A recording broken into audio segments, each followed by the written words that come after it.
Good evening, everyone. This is Kate Skegg. I'm a member of the AAUW Jane Addams branch, and I'm very interested in STEM programming for girls for a few reasons. One is that I'm involved with our local AAUW Tech Savvy conference, and also I'm on the Dare to Dream Get Educated board for the last 10 years, and we produce STEM conferences for Latina middle school girls. Welcome to Get a Girl into STEM. It's a webinar provided by the AAUW Jane Addams virtual branch.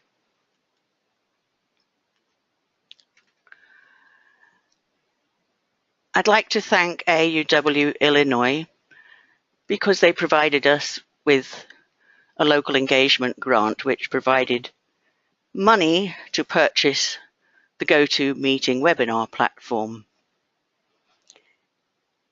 Please consider joining the AAUW Jane Addams branch, which is a virtual branch that covers the whole of Illinois. And we also have a couple of members that live outside Illinois, so you can join wherever you live in the USA. And on the screen, you can see the web address to find the membership address to join. If you have any questions during the program this evening, please use the chat window and type in your questions.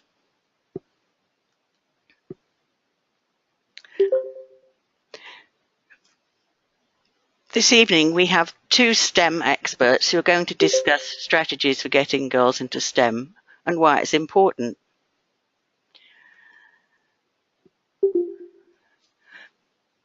But first of all, I'd like to discuss AAUW and STEM because AAUW has a long history of opening doors for women and girls in science, technology, engineering and mathematics, i.e. STEM, in particular with regards to research.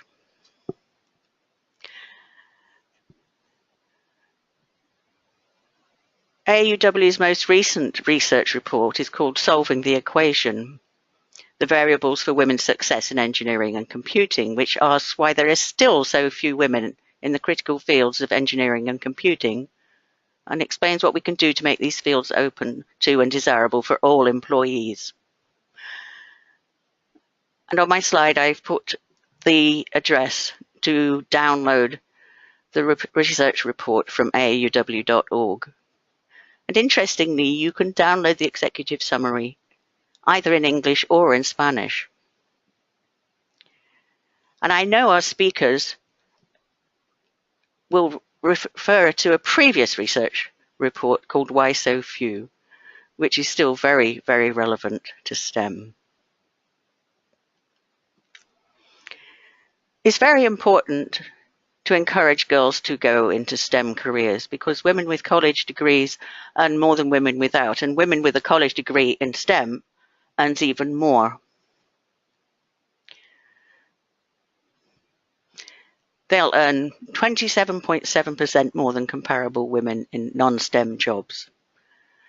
And so that helps close the gender wage gap.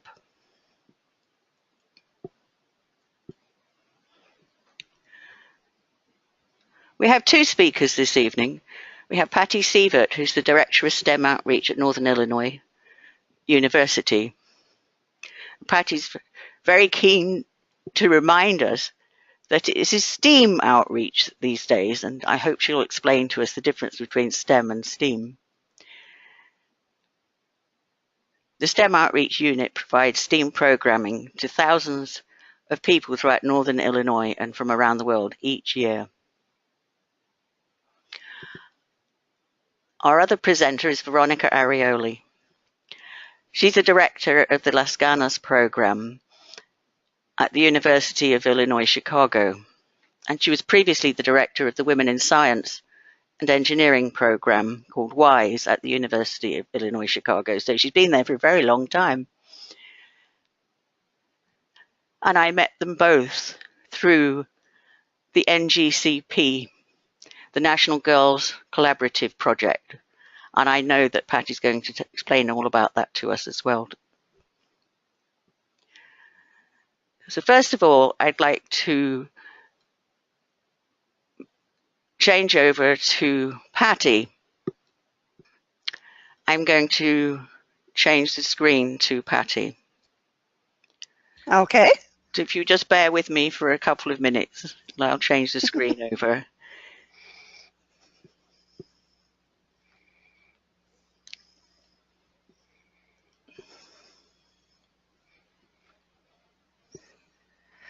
Okay, let me pull up my presentation for everyone.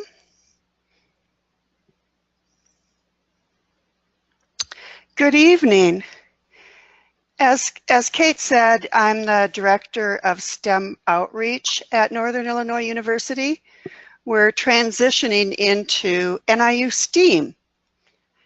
And the difference between STEM and STEAM is adding the A for arts and creativity.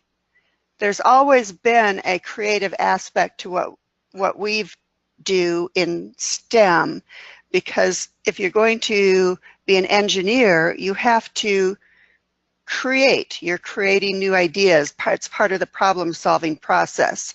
And if you're going to be a good scientist, you also have to have a creative mind. You have to think outside the box.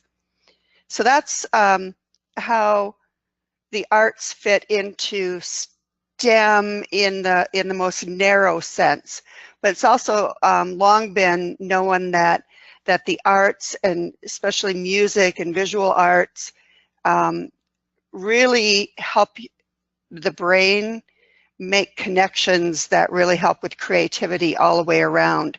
So it's not just important to include arts within the STEM education, but arts in and of themselves are valuable for increasing our creativity.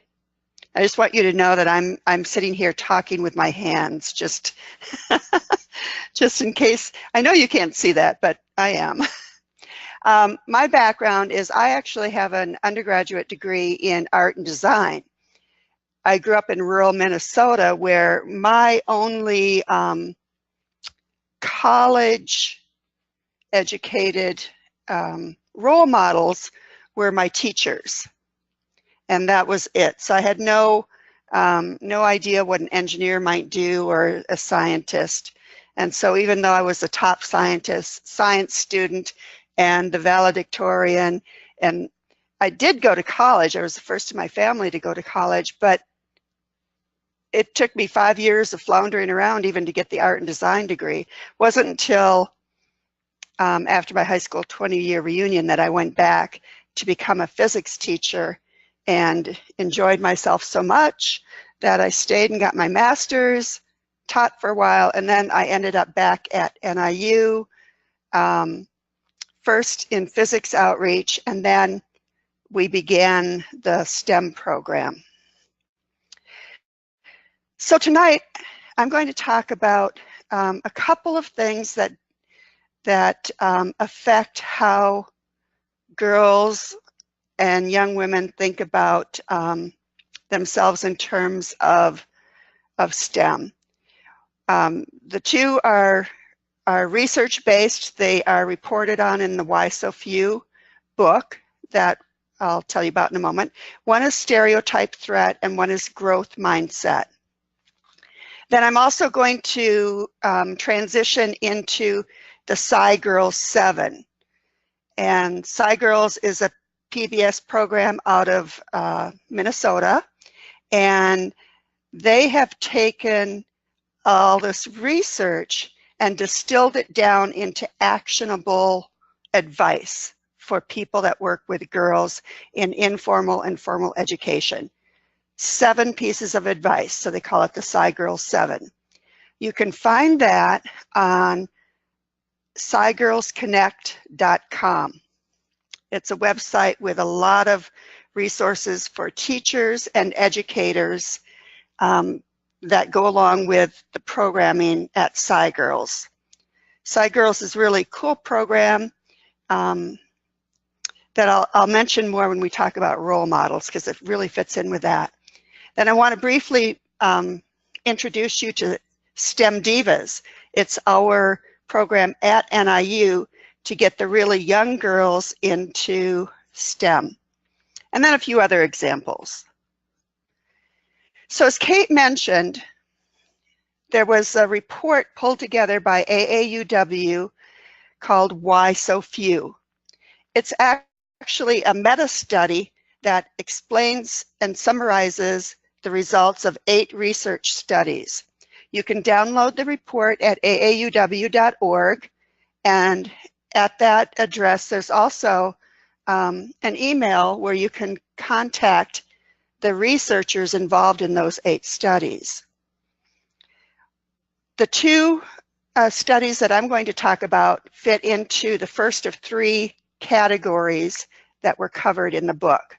So this would be on how social and environmental factors influence girls' achievement and interest. And I know Veronica has another one to talk about that fits into this same category. So we are all familiar with stereotypes. You know, whether it's based on gender or race or ethnicity, there are lots of stereotypes in this world. There's very consistent stereotypes that young girls and women come up against, and that is that girls are not good at math, girls are not good at science, girls are not engineers, etc. Hearing these things over and over again, or even just once at the wrong time, can influence girls' interest and even their perceived ability in an area. The research on stereotype threat, one of the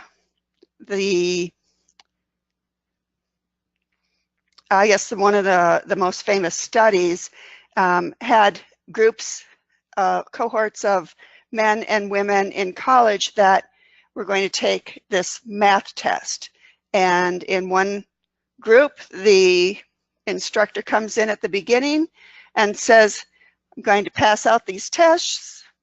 You know, I want you all to do really well on these, but I gotta tell you, you know, every time we do this test, the men do better than the women. And it's like a self-fulfilling prophecy.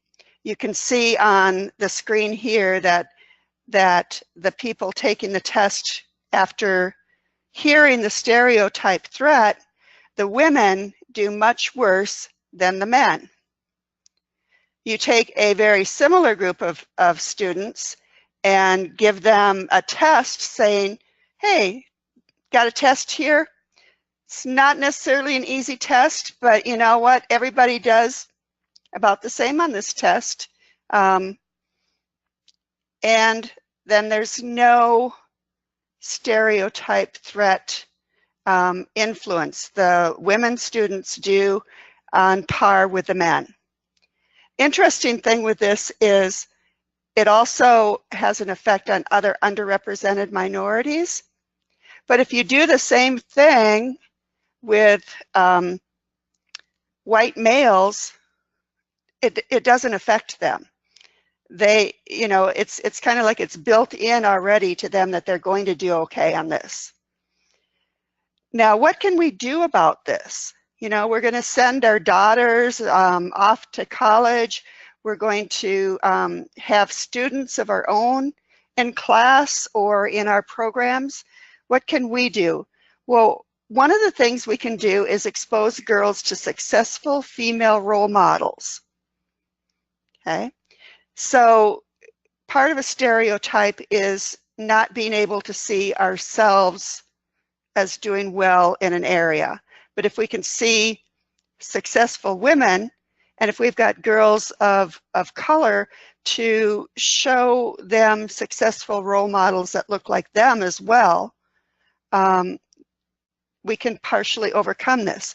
The biggest way to overcome, I shouldn't say that, they're both important, but the other way to really overcome this is to teach students about stereotype threat, to teach them that this can happen, to teach them that girls who would otherwise do as well as the guys do not do as well when they're told that they're not likely to do as well.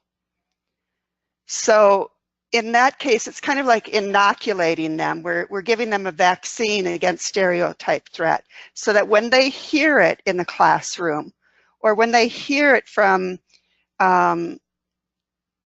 someone doing a job interview or hear that from the guidance counselor telling them that, well, you know, you really shouldn't go into science because, you know, maybe you ought to be a teacher or a nurse like your mom, like my guidance counselor told me. If we can vaccinate them against this, it works. They recognize it and they can overcome it. Another really important aspect for girls and for all students in terms of learning science, technology, engineering, and math is to have a growth mindset. A growth mindset benefits girls, it benefits all students. So what is a growth mindset? Well, a growth mindset is knowing and recognizing that when we learn new things, our brain makes new connections, and these new connections are increasing our intelligence. So if we have a fixed mindset, it's like saying, oh, you know, I didn't do so good on that math test, but you know what? I never do well on math. There's no sense studying. I'm not going to take advanced math. I'm not going to take calculus in high school because then I might get a lower GPA. Not happening. So a fixed mindset says that intelligence is static.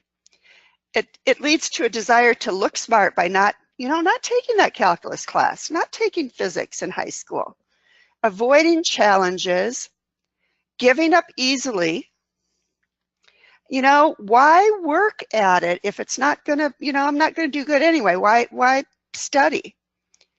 And it also leads to ignoring useful feedback. And people with this fixed mindset are threatened by other people's successes because they're saying, okay, they succeeded, I didn't. They must be smarter than me. Ooh, that's a problem. People with a growth mindset recognize that intelligence can be developed, and they want to learn. They've got a desire to learn.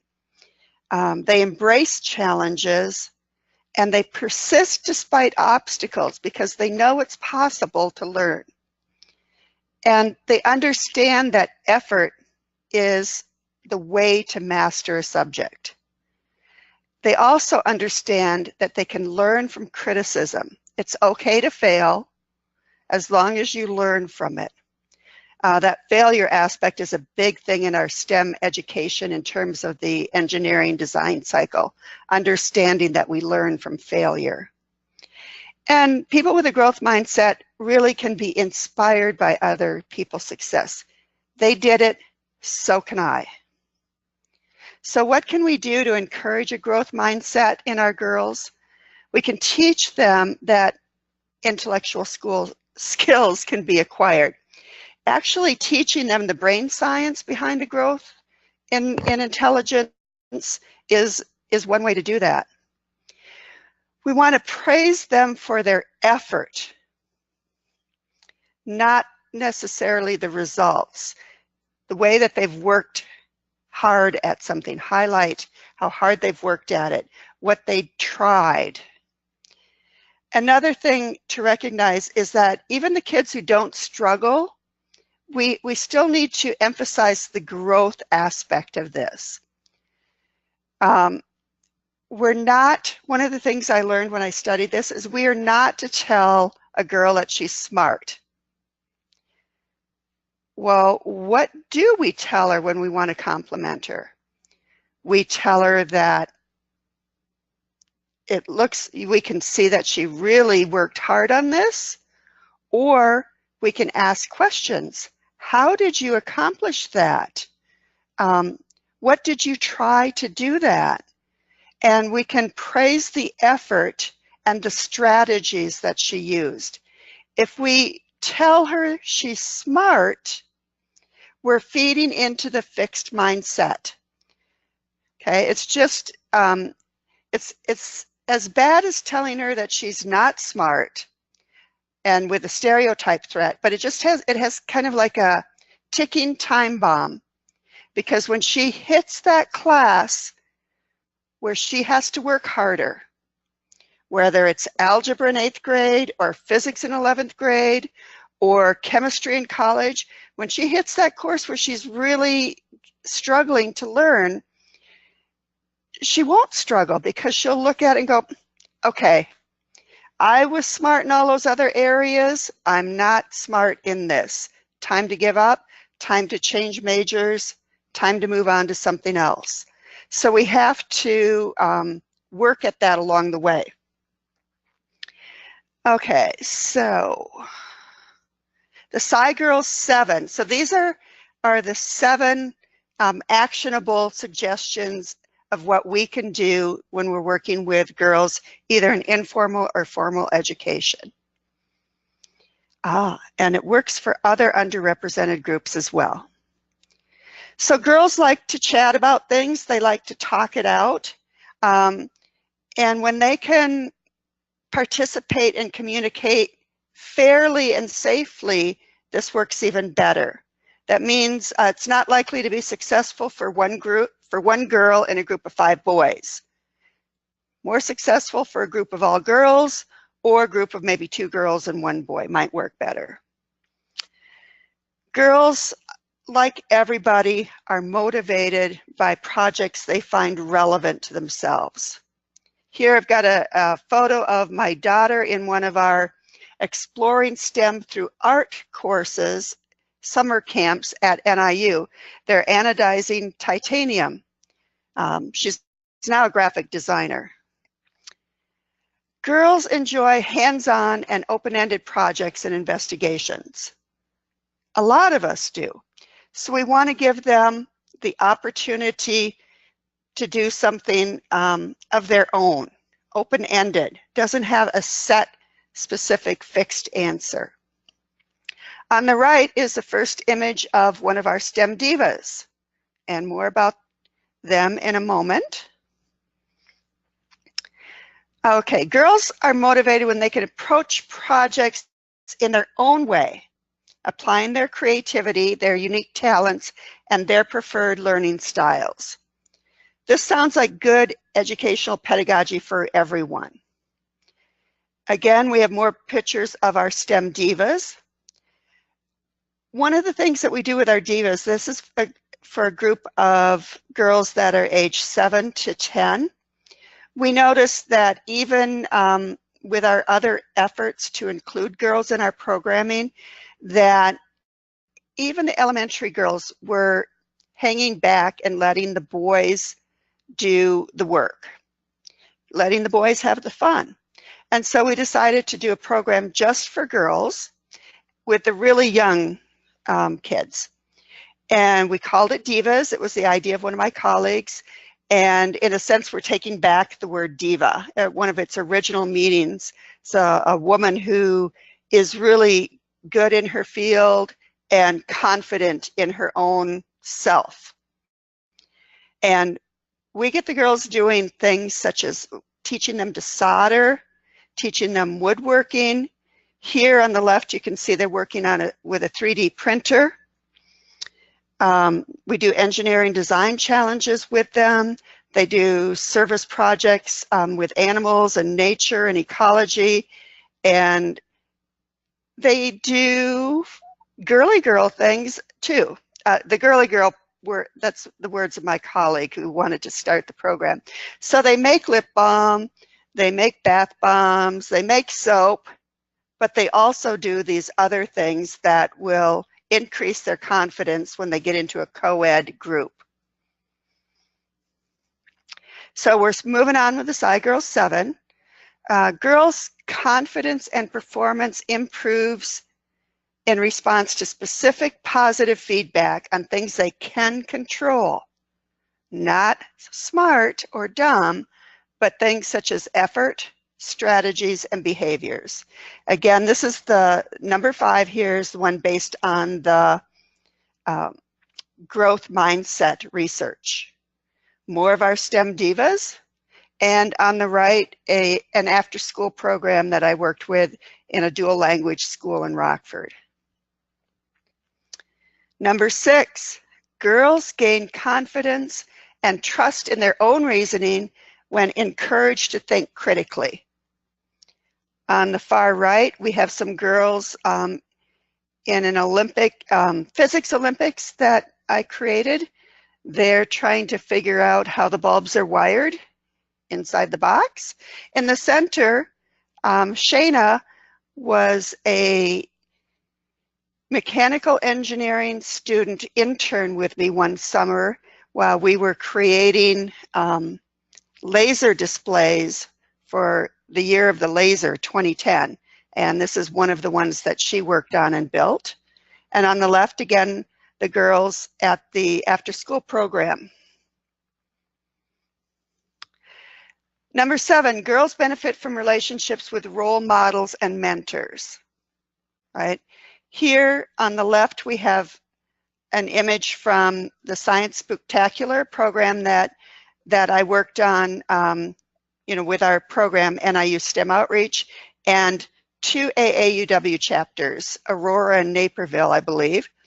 And we set up a program for the day for some girls, and we have Miss Black USA. And on the right, we have Molly from the Midwest Museum of Natural History at one of our first STEM Fests. So the STEM Divas, here you can see the little girls. Last summer at camp, they actually built candy dispensers. So they learned to use the tools to do this. And you can just see how intent they are on their projects. We do Saturday programs with them, and then we have, in the summer, we have 4-day day camps. NIU STEM has summer camps, so those of you that are interested, I would encourage you to check them out. Actually, if you visit niu.edu/STEM,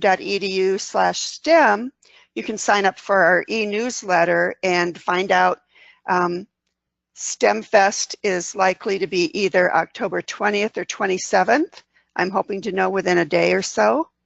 We have to wait for the football schedule and one other conflict at the Convocation Center. So the Spooktacular, again, worked with Aurora and Naperville. This was one of the projects we did, and this is not based on research and why so few, but on other research that I've read about identity research. I used the grant from the National Girls Collaborative Project and another grant that I had to purchase a green screen and lights and cameras and printers, and we took pictures of the girls with props, and then we placed them through software into NIU Labs and gave them photos right then and there of themselves as scientists. Another project funded by the National Girls Collaborative Project was our Passport to My Future patch at STEM Fest. To earn the patch, they had to fill out a passport, which included pages on science, technology, engineering, and math. And on each one, they had to write in one of the activities they did and write what they learned. And then they also had to interview one of the women at the event. And then they got their patch. Another aspect of working with girls and getting them into STEM is to find them where they are. And that doesn't mean just locality, like here at the bilingual school, it was location, but it also means where their interests are. Like the summer camps we do, I do a lot of, we have like 11 different interest areas for middle schoolers. My enrollment of girls went way up the year we added exploring STEM through art. And girls can do more than you might expect. They are ready for almost any challenge you throw at them. We got to start them young. What can you do? Here we have a few of the ladies that helped out at the Spooktacular. So you can volunteer as a mentor. You can host an event. You can volunteer at an event. You can encourage the girls in your life. And now it's Veronica's turn.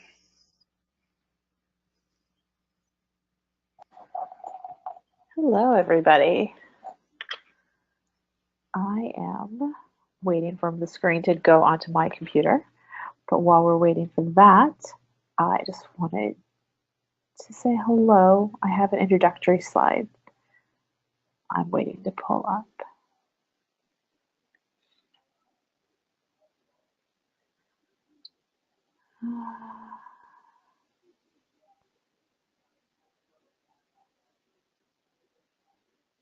Okay.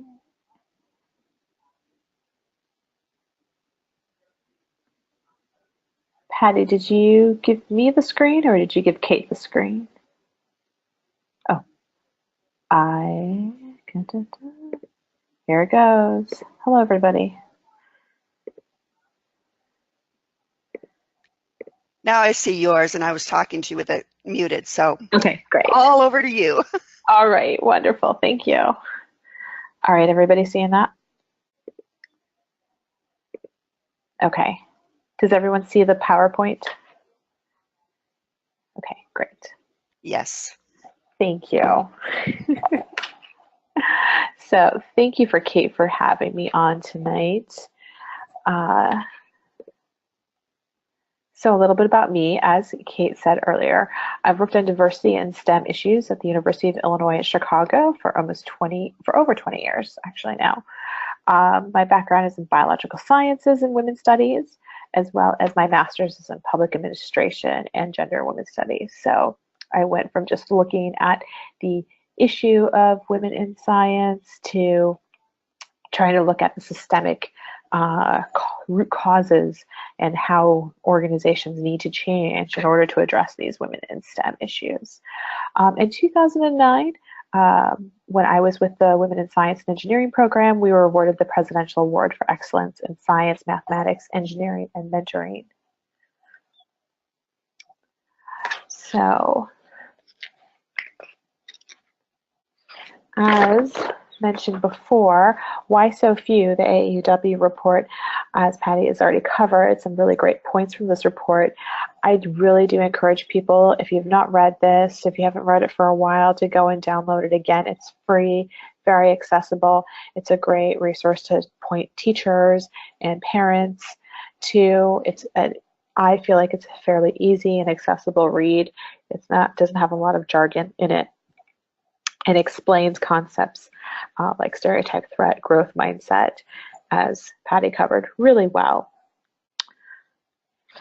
So some of the other points that the report talks about include spatial skills. These spatial skills are vital to success in STEM, especially engineering. Students can enhance their spatial skills by playing with Legos. It's as simple as that. Legos or other building toys. As you can see, this is a classic example of a spatial skill test that students get early on in school, as well as on basic engineering. But spatial skills, while it's really good to get them kids started early on, especially girls, with their Legos as kids, spatial skills actually can be relatively easily taught in about a 10-week course. A lot of universities started doing that maybe about 5-10 years ago. The University of Illinois Chicago did that as well. It could either be a summer course, an online course, or even a supplemental course to that introductory semester in engineering. And one researcher has also pointed out that spatial skills are also gendered. Engineering and the way we test for spatial skills is very gendered masculine, so thus the reliance on Legos. But there are feminine spatial skills, such as trying to figure out which Tupperware bowl to put those leftovers in. So we don't test on that. So we don't really think about those kinds of spatial skills when we are thinking about what makes a good engineer.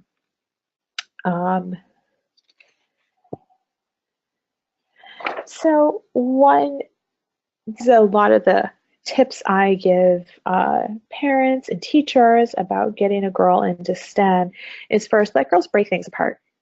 You know, if there's a toaster or an old clock in the house and you find her breaking it or looking like she's going to pry it open and do those screws in the back that I used to do when I was a kid, you know, start talking to her. What is she curious about? Why does she want to do it?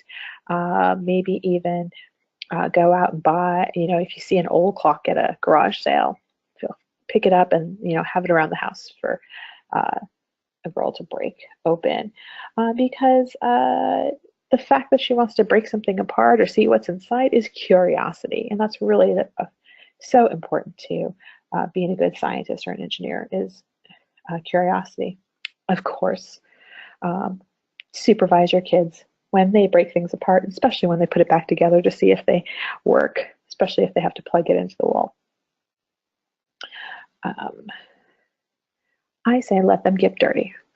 I definitely discovered a lot of my science thinking and love for science by going out and playing when it was raining, looking at the earthworms, creating mud dams to see what it would take to stop the water rushing down my street in the gutters. So I did a lot of that. And let them go out on a limb. You know, studies show that parents, especially mothers, actually restrict their daughters' movement even as young as soon as they start crawling. We just start to think about like what could go wrong if they will hurt themselves. These are pictures of my daughter. And STEM is about experimentation, and that means going out and being, again, curious, testing limits. So this means we have to learn how to fail, we have to learn how to try again, and learn how to take risks. So let girls climb trees, climb things, or just try to explore. Of course, all under supervision, but you know, the first time you think, especially for parents, the first time you think, oh my goodness, they're going to hurt themselves, you know, take a deep breath. Maybe they're all right. And then I also wanted to talk about how diversity is much more than just gender. A lot of the research on women and girls in STEM positively does impact communities of colors.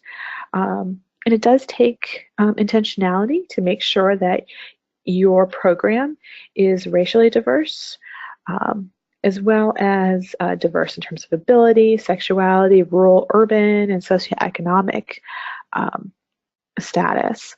But a lot of the research that benefits girls and women does positively impact communities of color. You just have to try and use some good common sense and really think, ask yourself, is this something that would benefit a Latina girl, Black girls, Asian American girls, things like that.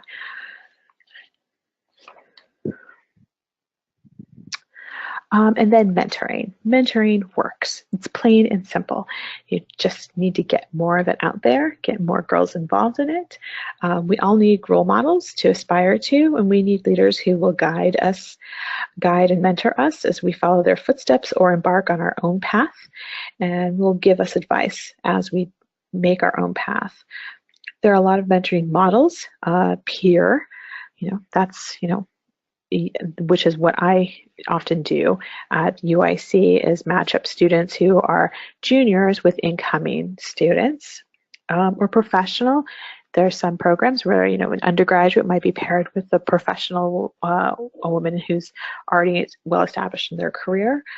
For girls, it may be more about a role model mentor, meeting a scientist for a day or knowing a scientist in her life. This is kind of my motto. I say we need to meet girls where they are.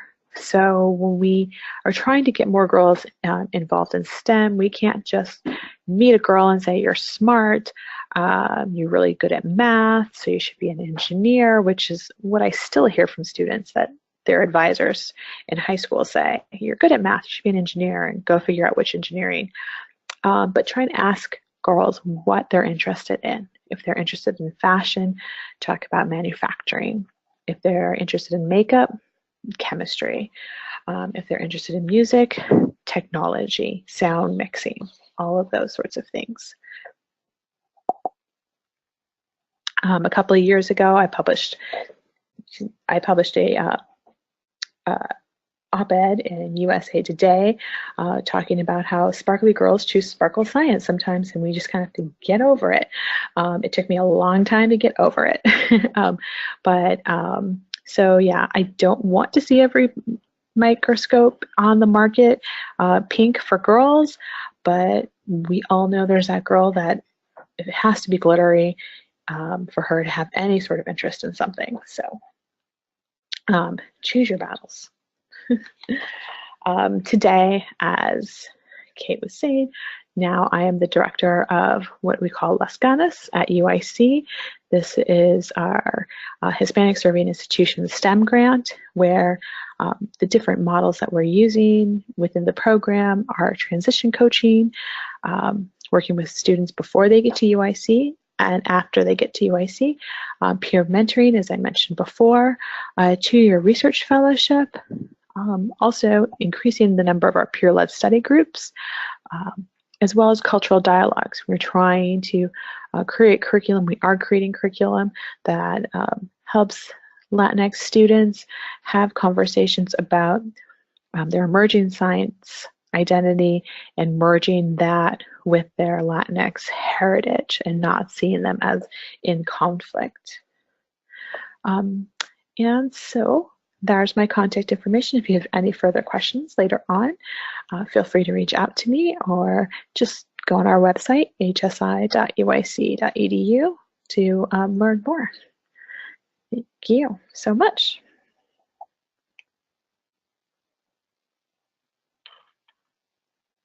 Thank you, Veronica. That was really interesting.